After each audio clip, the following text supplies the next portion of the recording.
नमस्कार साथियों, बंदे को मातम, जय श्री राम, जय हिंद, जय भारत। आज का विषय आप लोगों ने देखा होगा, मीडिया और टीवी चिल्ला चिल्ला कर कह रही है। एक मौलाना एक धर्म सभा को संबोधित करते हुए जिस तरह से उन्होंने देश के अंदर जहर उगला है। आज उनका विषय दारुल उल्लुमा जो है, दारुल उल्लुमा जो है उसका मतलब जो है ज्ञान का घर।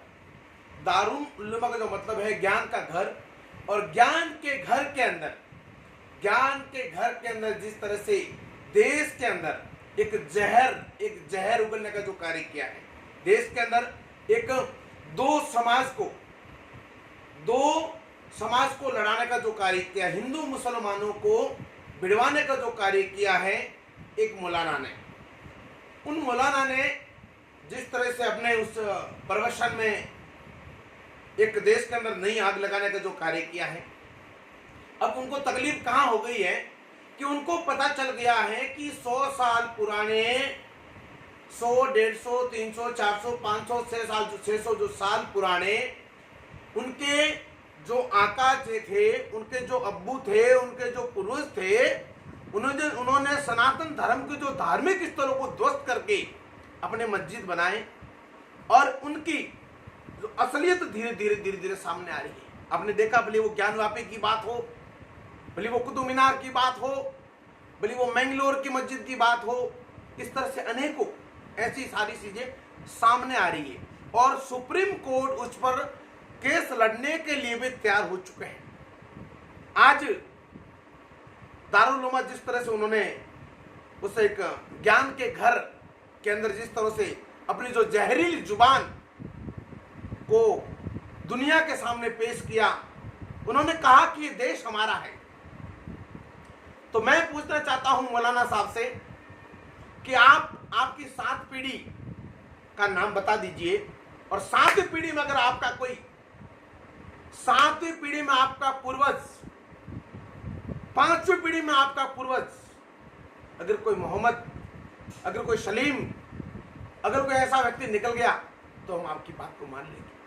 नहीं निकलेगा, क्योंकि आपके भी 4वीं, 5वीं, 6वीं पीढ़ी में कोई न कोई रघुवीर सिंह हो, या फिर कोई न कोई राम हो, कोई न कोई श्याम हो, कोई न कोई घनश्याम हो, ऐसा कोई न कोई व्यक्ति होगा जिनकी आप संतानें हैं। और आप कहते हैं कि देश हमारा है। ये देश साथी ठोक के कहते हैं देश हमारे पूर्वजों का है, हमारे बाप दादों का है। तुम लोग यहाँ पर जबरदस्ती रहे हुए हो। तुम लोगों को जब बंटवारे के समय में जब पाकिस्तान भेजने की बात हुई थी, क्यों नहीं गए भाई पाकिस्तान? क्यों नहीं गए? पाकिस्तान गए होते तो आज तुम्हें तुम्हारी औकात पता चल जाती। आज तुम्हें तुम्हारी औकात पता चल जाती कि हम क्या हैं। जिस तरह से तुम्हें ये अभिव्यक्ति की आजादी का जो फायदा भारत के अंदर तुम लोग उठा रहे हो, वो तुम्हें पाकिस्तान और सऊदी अरब में उठाने का मौका नहीं मिलता। क्या बोलते हो? जिनको पाकिस्तान जाना है वो पाकिस्तान चले जाएं, हैं? तुम हम लोगों को पाकिस्तान भेजोगे, हैं? शांति रखो बेटा, शांति रखो, थोड़ा शांति रखो। अभी तो सुप्रीम कोर्ट में सुनवाई चल रही है। हम भारत के संविधान को मानते हैं, संविधान पे चलते हैं। तुम्हारे बाप दादों ने ये देश नहीं बनाया, तुम्हारे बाप दादों ने देश को आजाद नहीं कराया, हमारे पूर्वजों ने देश को आजाद कराया है। इसलिए ये सीरिया से नहीं, भारत के संविधान से देश चलेगा, भारत के कानून से देश चलेगा। क्या कहते हो? तलाक दे के रहेंगे? दे के बताओ भाई, दे के बताओ ना। सार्वजनिक तुम 3 तलाक दे के बताओ, पता चल जाएगा तुम लोगों को कि तुम किस देश में रह रहे हो, तुम्हारी औकात क्या है और क्या तुम्हारे साथ में सलूक करना चाहिए। अभी तो मियाँ अभी तो हम कानून के अंदर, अभी तो हम कानून के दायरे में रहकर मांग कर रहे हैं। कानून के दायरे में रहकर हम अपने पूर्वजों के जो धार्मिक स्थल थे, हमारे भगवानों के जो धार्मिक स्थल थे, हम उनको संविधान के तौर पर लेना चाहते हैं। जिस दिन हिंदू पागल हो गए ना मौलाना मदनी साहब, जिस दिन हिंदू पागल हो गए ना, उस दिन अल्लाह कसम न बोलने लायक रहोगे, न ये दारू मुलामा के अंदर तुम लोग ये भड़काऊ बयान देने लायक रहोगे, और न ही बकवास करने लायक रहोगे। इसलिए हम भारत के संविधान के साथ चल रहे हैं, संविधान का पालन करते हैं और करते रहेंगे। मैं भारत सरकार से निवेदन करना चाहूंगा कि 100 साल पुरानी, आज से 100 साल पुरानी देश के अंदर जितनी भी मस्जिदें हो उन सब का सर्वे हो। मैं दावे के साथ कहता हूं, मेरा ये दावा अगर झूठा निकल जाए ना तो गुलामी कर दूंगा मैं। दावा है मेरा, 100 साल पुरानी जितनी भी देश के अंदर मस्जिदें हैं उन सारे मस्जिदों के नींवों के अंदर सनातन धर्म की मूर्तियां निकलेगी, हमारे भगवानों की मूर्तियां निकलेगी, हमारे पूर्वजों के निशान निकलेंगे, सनातन धर्म के ऐसे चिन्ह निकलेंगे, आपको आप देख कर हैरान हो जाओगे। इन मुगलों ने जो लुटेरे भारत के अंदर आए, उन लोगों ने सनातन धर्म को ध्वस्त करने के लिए ये गंदा षड्यंत्र किया था। और आज उनका अब्बा देश की गद्दी पर बैठा है, उनका अब्बा देश की गद्दी पर बैठा है। इसलिए सारा का सारा चीज उजागर कर रहे हैं और उजागर होके रहेगी। तुम्हारी ताकत है तेरी और ओवैसी की।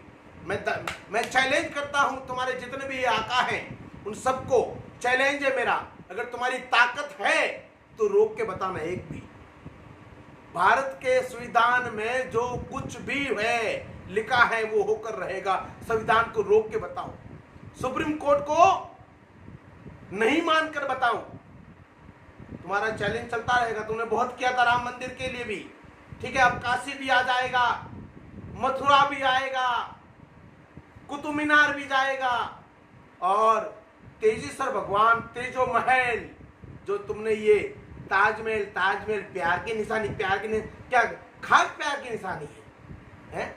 अगर ये प्यार की निशानी है तो चित्तौड़ क्या है? प्यार की निशानी तेजेश्वर भगवान का, महादेव का मंदिर है। और जिस दिन उसकी खुदाई होगी उस दिन पता चल जाएगा। और ये बहुत ही जल्दी तहखाना खुलेगा ना ज्ञानवापी का, पता चल जाएगा कि वो शिवलिंग था कि फुहारा था। फुहारा तुम्हारे अब्बा ने लगाया था कि 350 साल पहले लाइट लगाई थी, करंट लगाया था जो फुहारा निकल रहा था। हर कुछ मतलब बकवास कर लेना है, मुंह में आए जैसा बोलता नहीं कि चीज महंगाई महंगाई महंगाई महंगाई।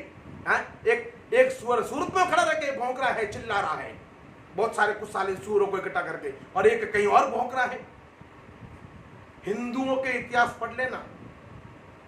हम पहले शांति से समझाते हैं, पहले बात फिर मुलाकात, और नहीं माने तो पिछवाड़े पे लात। समझ में आ रहा है कि मेरी बात है? मेरा निवेदन है कि देश के अंदर जिस तरह से तुम दंगे फैलाने की कोशिश कर रहे हो, हिंदू मुसलमानों को लड़वाने का जो कार्य कर रहे हो, बंद कर दीजिए। तुम्हारी दुकानें बंद हो गई। अब भोले वाले मुसलमानों को, भोले वाले हिंदुओं को लड़वा कर तुम तुम्हारी दुकानें और तिजोरियां भर रहे हो। तुम लोग, तुम्हारी औलादी विदेशों में बढ़ रही है, और गरीब मुसलमानों को तुम पत्थर भिजवा रहे हो, लड़वा रहे हो तुम लोग आपस में।